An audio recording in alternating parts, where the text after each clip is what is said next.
The fact that you have it and you're happy with it, they're upset with you. And that's like, it took me decades to understand this and wrap my head around it. And boy, did I screw myself good with that one. It's crazy, but it's true.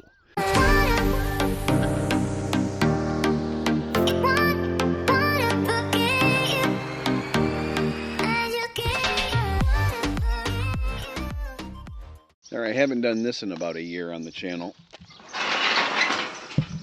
There, the old blue gate. I do have to get somewhere. Late winter.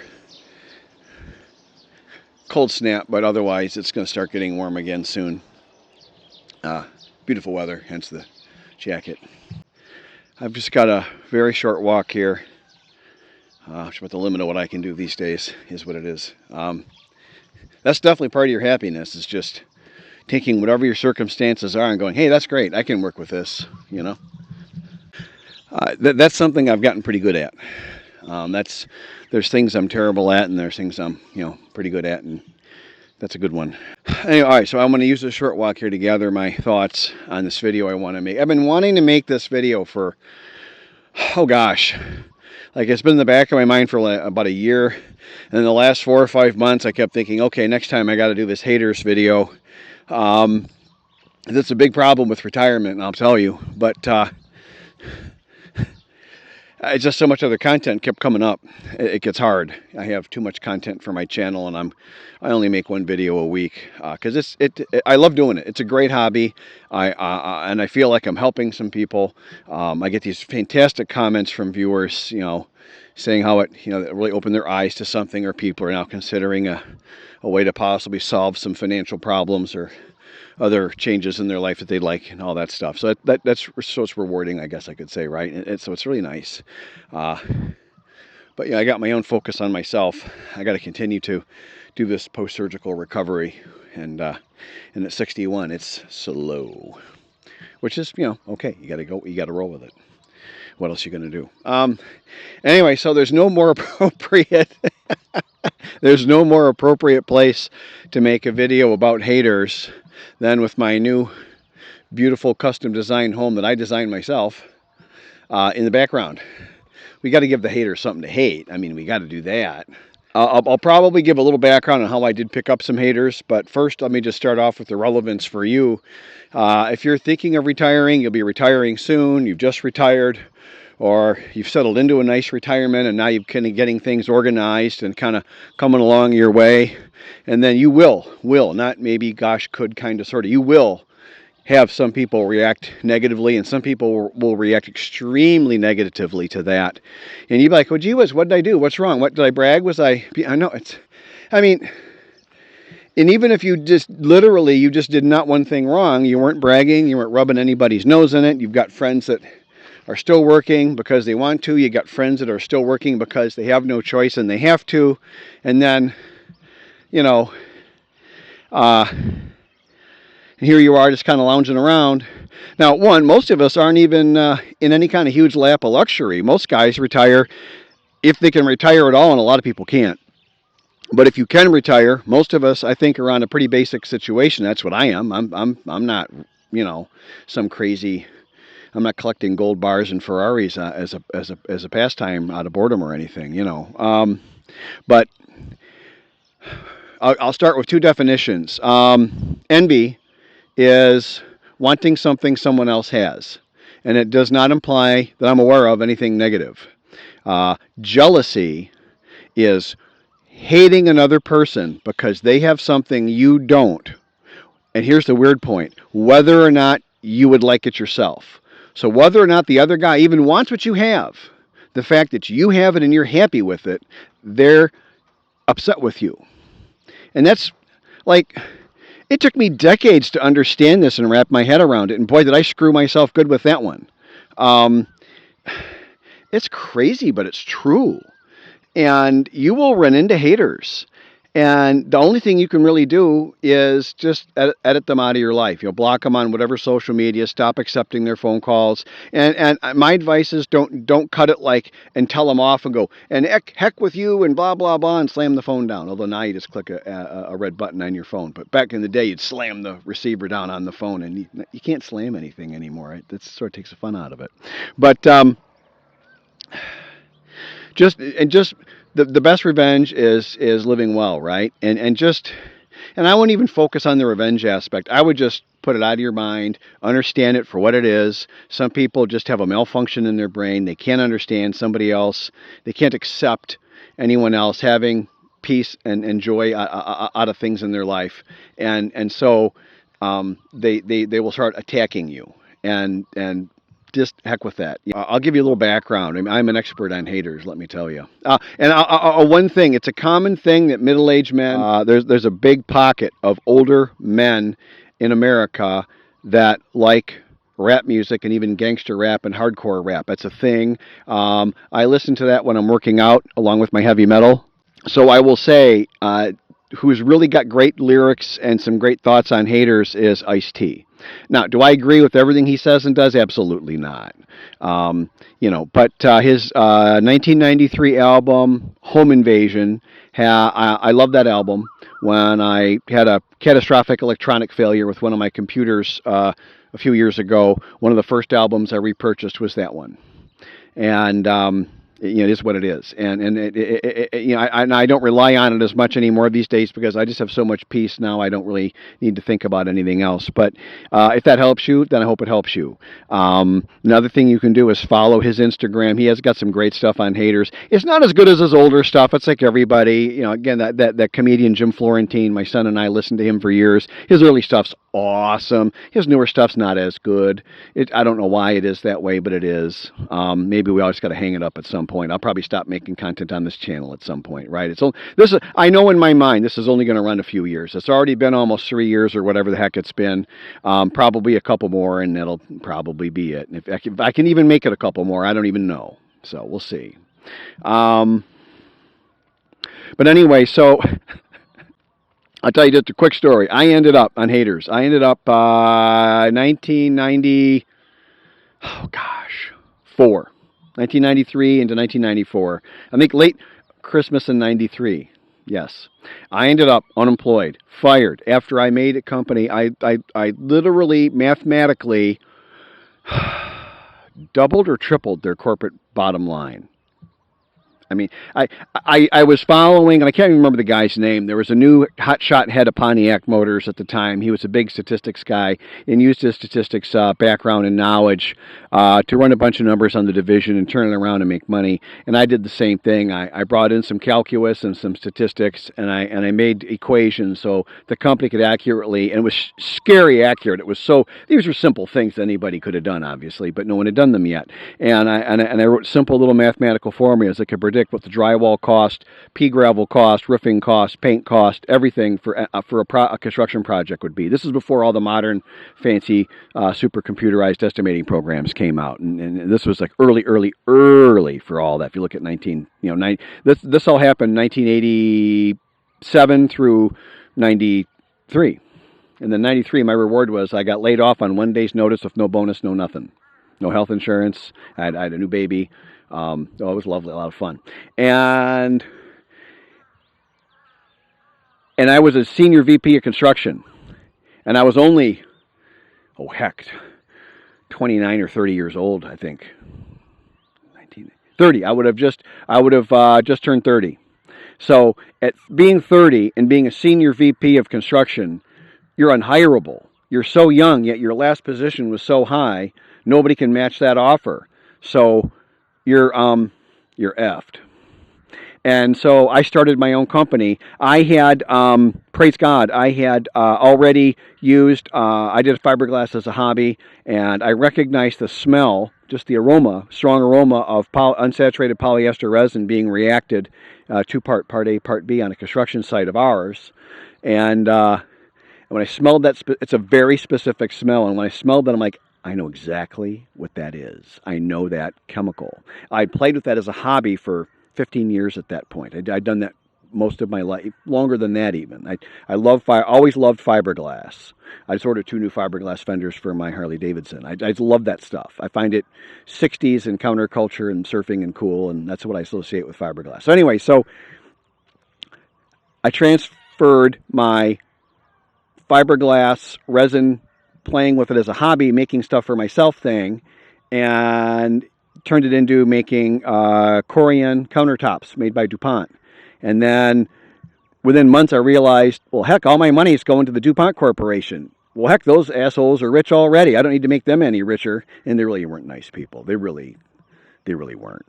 And their distribution was brutal, draconian, just like the Middle Ages, just awful. Just some people are really rich because they're just bad people. Anyway, so I made my own, and I patented it, and it caught on. I couldn't believe this. It was the being fired before Christmas and the whole country western thing ended up being the best thing ever happened to me. And then I got haters. Nobody liked the fact that Rob was done, Rob was baked, Rob got screwed. Everybody gets screwed. I get that. But I worked my ass off, and I eventually got lucky. And as Johnny Carson once said, the harder you work, the luckier you get. And it was luck. I can't just say, oh, it was me, it was all skill, I was born to this. That's a bunch of baloney, too, and we all know it. But I worked hard to get into that lucky spot, right? So people didn't like that. I picked up my first haters, close relatives. Honestly, I'll just say this, even my wife at the time kind of resented it. And that's her money. But hating is irrational. It's not rational. It's irrational. And it's just the way it is. And you're going to get that when you retire. You're going to get people that are just, and they'll be like, one, you won't be part of that group anymore. I told that story for the third and last time a couple months ago on moving on in retirement and stuff. If I can find the video, I'll put a picture of it on the screen here, the thumbnail. And because I don't want to, probably not going to tell that story again. 3 times is enough over 2 years. It's a great story, but anyways. And you'll find that you're not part of the group anymore, but then you're also going to find various people will take it to the next level where it's hatred, despisement, because you're doing well and they're not. And that's just not cool with some people.